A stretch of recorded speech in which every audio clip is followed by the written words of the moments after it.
খাবারটা নিজের মনের মতো করে বানালাম, আর দেখতে যত দারুণ হয়েছে খেতেও কিন্তু খুব টেস্টিং হয়েছে। হ্যালো এভরিওয়ান, আসসালামু আলাইকুম। আমি জ্যোতি।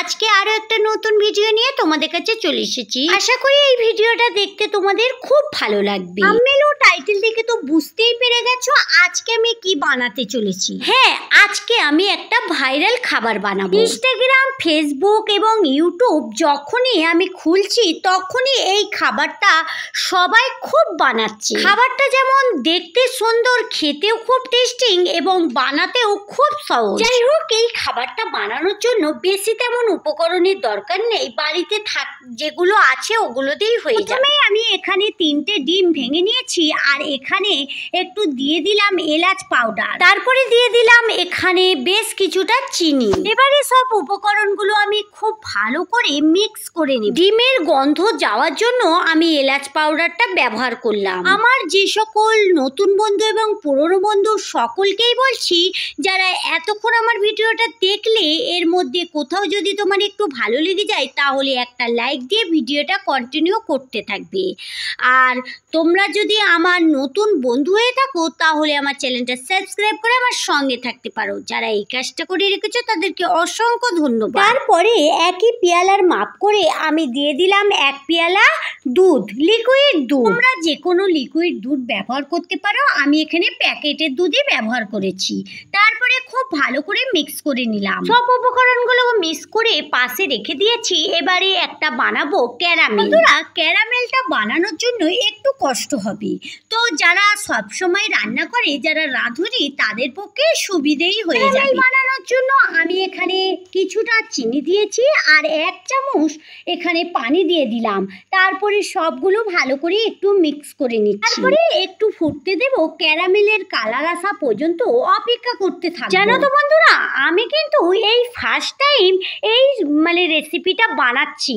কেমন হবে এখনো পর্যন্ত আমার কোনো ধারণা নেই, তবে আশা করি এখন পর্যন্ত যত কিছু নতুন বানিয়েছি কোনোটাই আমার হাতে খারাপ হয়নি। তোমাদের দোয়া ও ভালোবাসায় এটাও হয়তো ভালো হবে। এখানে বন্ধুরা দেখতেই পাচ্ছ ক্যারামেলের এক পাশ থেকে কালার এসে গেছে। এবারে আমি পুরোটাই মিশিয়ে দিচ্ছি। পুরোপুরি একটা ভালো কালার এসে যাওয়ার পর আমি এটাকে এবারে নামিয়ে নেব। বেশিক্ষণ রাখলে কিন্তু তিতো ভাব হয়ে যাবে, তখন কিন্তু এই রেসিপিটা খেতে একদম ভালো লাগবে না।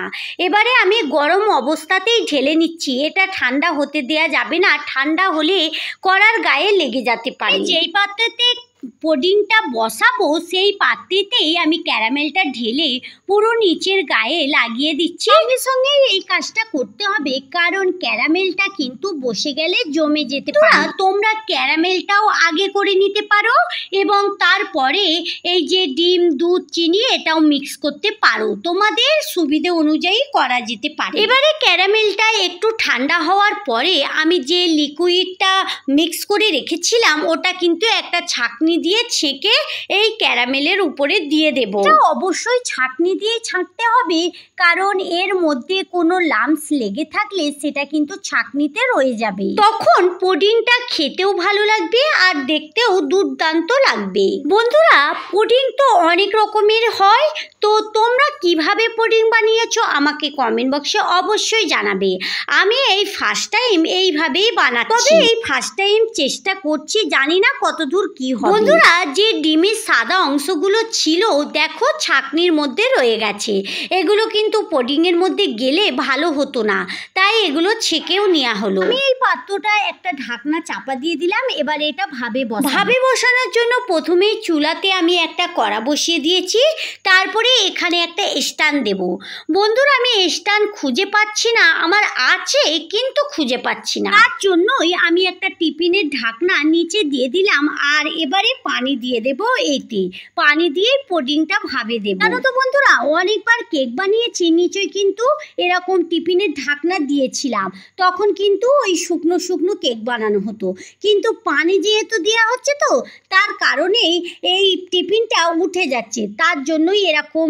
এটা আমার গ্যাসেরই একটা ওই ছাঁকনি ছিল, ওটা দিয়ে দিলাম। আমার কাছে কিন্তু হিট স্ট্যান্ড আছে, কোথায় আছে এখন কিন্তু খুঁজে পাচ্ছি না। দেখো বন্ধুরা, ছোট ঢাকনার কারণে উপরের কাঁচের ঢাকনাটা দেয়া যাচ্ছে না, তাই ওই ঢাকনাটা বদলে আমি অন্য ঢাকনা দিয়ে দিলাম। উপর থেকে অবশ্যই কাঁচের ঢাকনাটা দিতে হবে, না হলে ভালো করে ভাপ হবে না। আর পুডিংয়েও ছোট ঢাকনাটা দেওয়া খুবই জরুরি, নালে ওর ভাবের পানিটা পুডিংয়ের ভিতরে পড়ে পুডিংটা খারাপ হয়ে যেতে পারে। এখানে 30 মিনিট পর আমি এবারে এটাকে বন্ধ করে দিয়েছি চুলোটা, তারপরে নামিয়েও নিচ্ছি। টাইম পুডিং বানাচ্ছি, তার জন্যই আমার কিন্তু আর সহ্য হচ্ছে না। আমি কিন্তু খুবই এক্সাইটেড পুডিংটা কেমন হলো দেখার জন্য। পুডিংটা কিন্তু একটু ঠান্ডা হলেই ঢালতে হয়, আমি ঠান্ডার অপেক্ষা করতে পারছি না, তাই একটু একটু ঠান্ডা হয়েছে আমি এবারে ঢালার ব্যবস্থা করছি। এখানে একটা ছুরি দিয়ে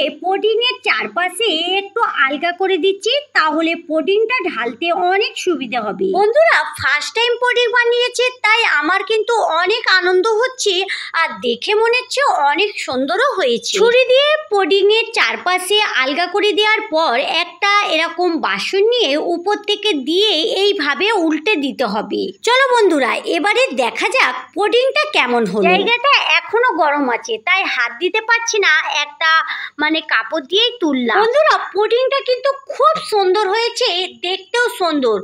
আর এই গরম অবস্থাতে আমি উল্টে দেওয়ার কারণে পুডিংটা কিন্তু একটু ফেটে গিয়েছে। চলো যাই হোক, পারফেক্ট তো পুডিং হয়েছে, তোমাদের দেখাচ্ছি কতটা পারফেক্ট হয়েছে। দেখো বন্ধুরা, আমি একটুখানি কেটে নিয়ে এসেছি, তোমরা দেখতে পাচ্ছ পুডিংটা কত দারুণ আর কত সফট হয়েছে। এবারে নিজের ভুলের দোষেই পুডিংটা একটু ফেটে গিয়েছে, কারণ গরম অবস্থাতেই আমি ঢেলেছি।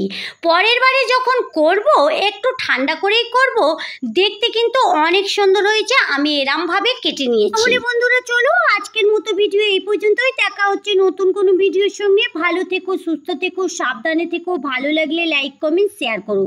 যারা এতক্ষণ আমার সঙ্গে থাকলে, আমার ভিডিওর কোথাও যদি একটু ভালো লেগে যায়, আমার চ্যানেলটা সাবস্ক্রাইব করে সঙ্গে থাকতে পারো। যারা এই কাজটা করে রেখেছো তাদেরকে অসংখ্য ধন্যবাদ, থ্যাংক ইউ।